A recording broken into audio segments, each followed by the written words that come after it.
Hey, what's up, y'all? It's your girl, iMorph, coming to you with another video. I was just thinking, so I thought I'd just pop in real quick so I can make a video about this. Excusez-moi. Yeah, I got an appearance right now. My hair is actually was in a bun, still kind of in a bun, but it got wet because I was outside doing some yard work and it started raining. So I was trying to hurry up and get what I could done before it started raining. So it's wash day. I'm about to fix this stuff, y'all. I'm about to fix it. I'm just taking me a little break.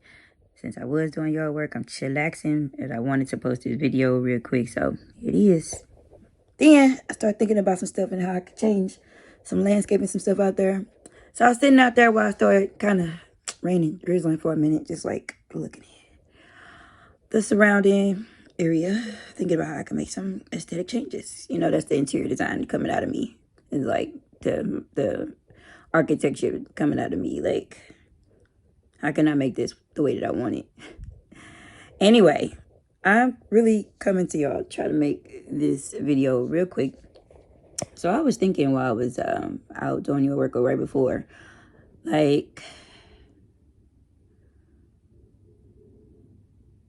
if you were to be proposed for like $1 billion, let's just say $1 billion, $1 trillion, no matter, whatever your number is, your magic number.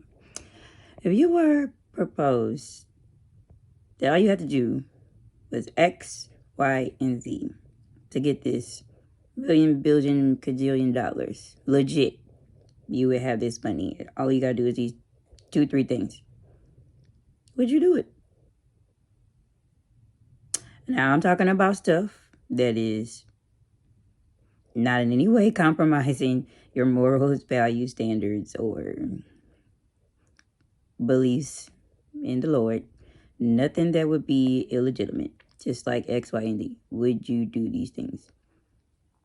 What if these things took you a month, a year, 2 years, 3 years?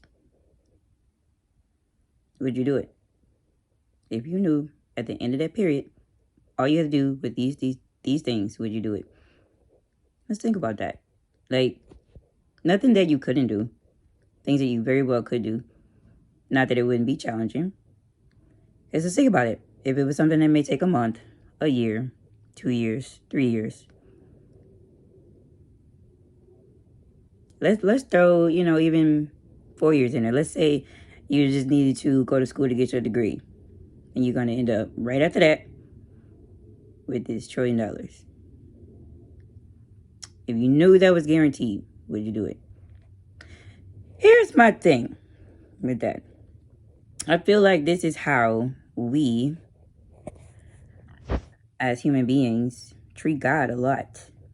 Like, I highly believe God says in his word, he has these promises for us. All we got to do is X, Y, and Z. Whatever your X, Y, and Z is. In a lot of cases, we know what those X, Y's, and Z's are to get the blessing that we believe in God for. But we don't want to put in the work to do it. Everything is not going to come easy. Why is it that we believe that everything is supposed to come easy? Or we don't necessarily believe it's going to come easy. But here's my bigger thing that I was thinking about. This is the real problem. I highly feel right now that the real issue, the big elephant in the room is, it's not that you don't want to put in the work, that you're lazy.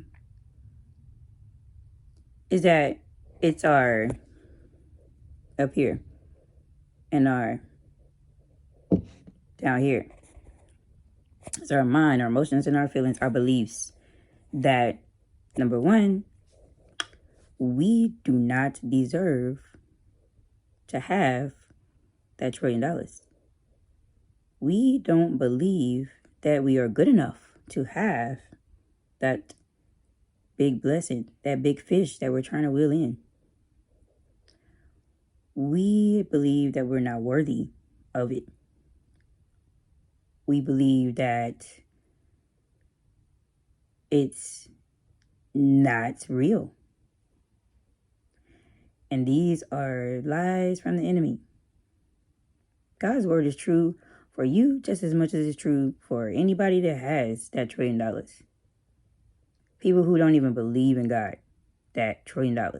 And I'm just saying $1 trillion, but I kind of threw it in a little bit, but I'm referring to whatever it is that you believe in God for, that you feel like may be the impossible. What does God's word say? He says that he can do the impossible, right? So we're going to believe it or what? It's like one of these things where it's just like, step up or go home. Like, there's no in between. What people do not understand, you either all the way in or you need to be all the way out. Who wants to be in the murky in between? Where, think about dry land and the river. In between is muddy. The transition. The in between is not a pretty place. It's muddy. So why put yourself through that? Being muddy, being sloppy, being dirty, being filthy, like a pig in the sty. That's where they belong. That ain't where we belong. And when I say muddy and sloppy and messy, I mean all the hurt, the turmoil, the things that we put ourselves through because we don't want to make the clear-cut decision to be all in or not.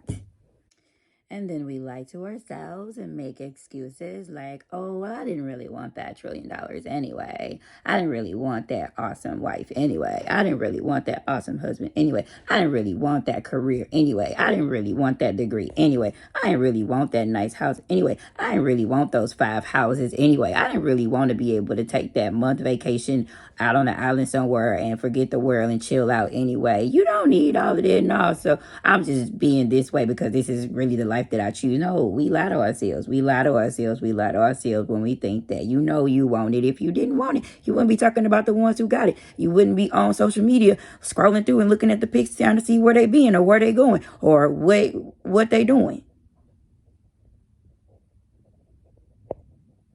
And you know, we self-sabotage. We really do. We ain't nobody stopping us from our blessings for, like what they say, 80-20. 20% is what who the world really does to impact us. So like 80% is actually how we choose to respond and react to things. We got control over so much in our lives. And okay, maybe it ain't always that fair for 20/80, but the point is there's so much that you have control over that you can choose to do or not do to react in your life a certain way to allow those blessings to unfold in your life or not. Well, we like to self-sabotage and then go talk about how somebody else got this or how somebody else got that and always looking at somebody else, how they live in their life and oh, how do they spend their money? How they spending their time? Look at this new watch, new purse that they got. When we not even looking at our own lives and the fact that that person worked for that. They did whatever they needed to do to get whatever that is, the flashy car, that nice house. And we just sit there and talk about these people. Oh, they're this, they're that, they're stuck up. Like, I mean, you know good and well, if you had those means, you would be doing the same thing. It's just because you ain't got the means. And we always want to use so many little phrases about why and excuses. I'm just going to say excuses about why I don't have this, why I don't have that. You've been spending your whole life with these same complaints and same excuses. When you going to decide the reason why you ain't got that is because of the choices that you made. And it's still to this day up to you to make those changes. You can start today. I don't care if you, I don't care if you're 80. I don't care if you're 8. And every other number in between. If you are that alert, can see your situation, can talk about your situation, and complain and make excuses about it, it is your choice to make a choice today and decide, I'm going to do something about that thing in my life that I don't like. That's just how I feel about it. It will not return to you void. But sometimes we just gotta hold on to that one thing and do it. What did Nike say? Just do it. And that little time passed by so quick before you know it. And then you wonder why people, you know, are discovered or here or there. They never really discovered. They've been doing the work. And all of a sudden one day, you just happen to take notice or recognize that person with that success. Like, where did this come from? Because they've been working while nobody was paying attention. They've been working, doing what they were supposed to be doing about their business, about their father's business. Hope this be something that can help somebody. Thank you guys for watching my video. Don't forget to click like, subscribe. Y'all can comment below. Love y'all beautifuls. Bye.